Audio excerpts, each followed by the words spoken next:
the one, the only Benzion.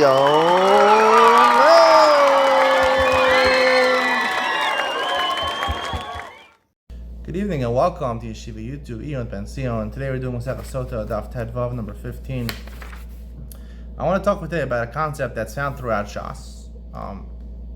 It's called Shelo Yeh Chotei Niskar. Basically, it means that the Torah doesn't want someone who sinned to benefit in any way, right? If a punishment in some way is going to bring about a benefit, whether it be financial or other type of benefit to someone, we don't want that to happen. So sometimes the Torah or the Rabbanan will make a rule that certain things don't apply if it will benefit. Obviously, there's punishment for someone who sins, but sometimes the punishment ends up being a good thing. So part of the punishment is oftentimes removed so that the Chotei shouldn't benefit from it. Now, the context that it's talking about over here on Ted Vav Ben Aleph is talking about the Minchas Chotah. Minchas Chotah is three different sins in the Torah that if you you violate them, it talks about this Masechah Shavuos. You bring a chatas olav v'yored. It's a unique halacha. Normally, if you violate a sin that's chayav kares, you do a mazid. If you do a b'shogeg like Shabbos, you violate Shabbos b'shogeg. You bring a chatas. It's an animal. It's always an animal.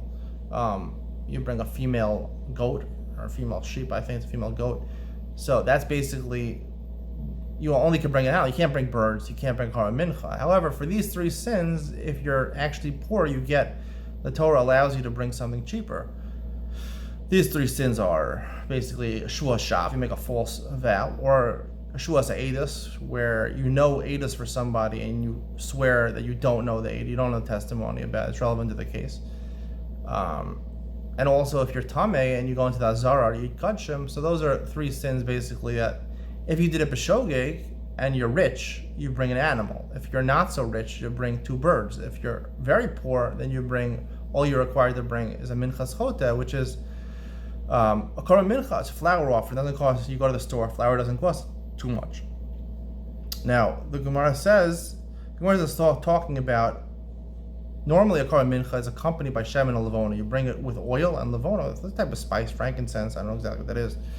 You bring it with the korban mincha. However, Tanya, towards the bottom, the middle bottom of Tedvav and Aleph, Amar Rabbi Shimon, B'dinhu shtei minchas choteh zuna shemen and levona. Really, the minchas choteh also should necessitate shemen and levona, like any other mincha.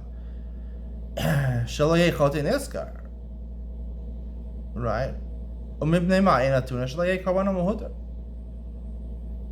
Really, it shouldn't necessitate shemen and levona, because if you don't make him bring shemen and levona, the simple explanation, he saves money, right? Shemen costs a little bit of money. I don't know how much flour costs. You buy olive oil costs more than the actual flour. So, ostensibly, what the Gemara means is, right? He shouldn't save money. We don't want him to save money. He's gonna have to pay. He's a very poor person. He's bringing a flour offering. Don't let him save money, right? Nonetheless, the Torah says don't bring shemen and levona because we don't want we have other considerations. We don't want his korban to be mahudar. We don't want it to look nice and he'll feel good and feel proud and he won't get the atonement that he's seeking.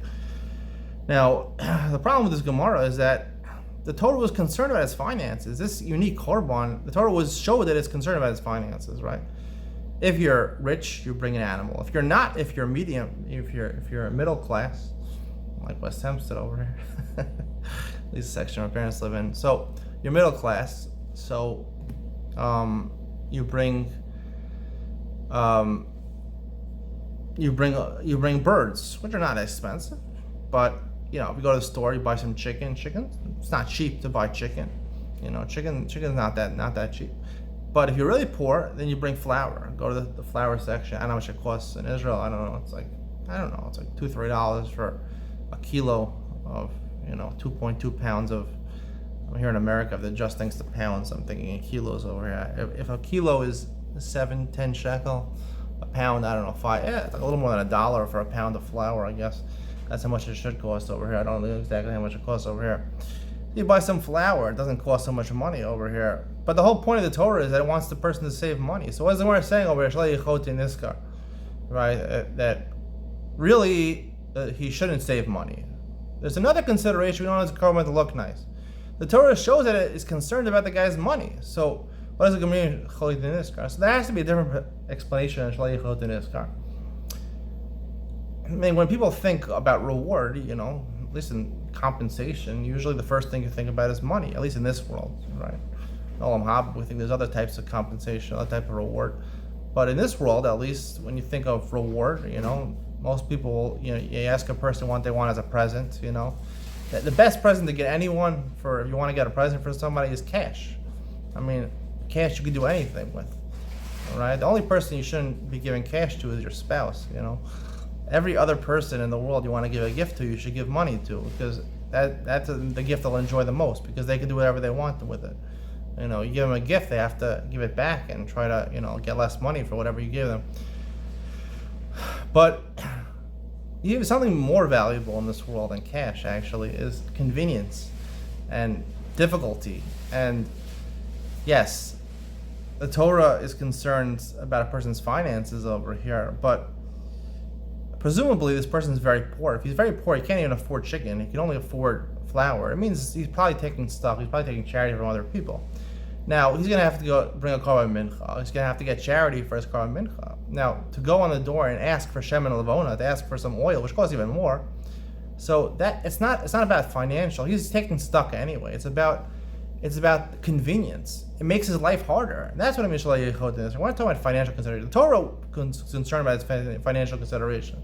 He's very poor. We don't expect too much of him. But Shalei Yichud Niskar, I believe in the Gemara over here, does not mean money over here. Shalei Yichud Niskar means the ease that he doesn't have to bring shemen levona. You don't have to go and knock on someone's door, give me some flour, and also give me some olive oil. You don't have to ask for that.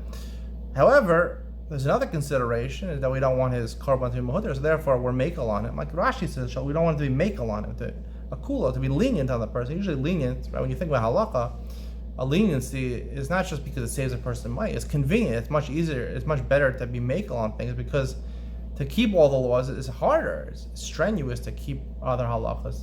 The exertion is oftentimes worth just as much or more than money. That's the lesson I'd like to teach over here. I hope you enjoyed tonight's share. See you in the next one.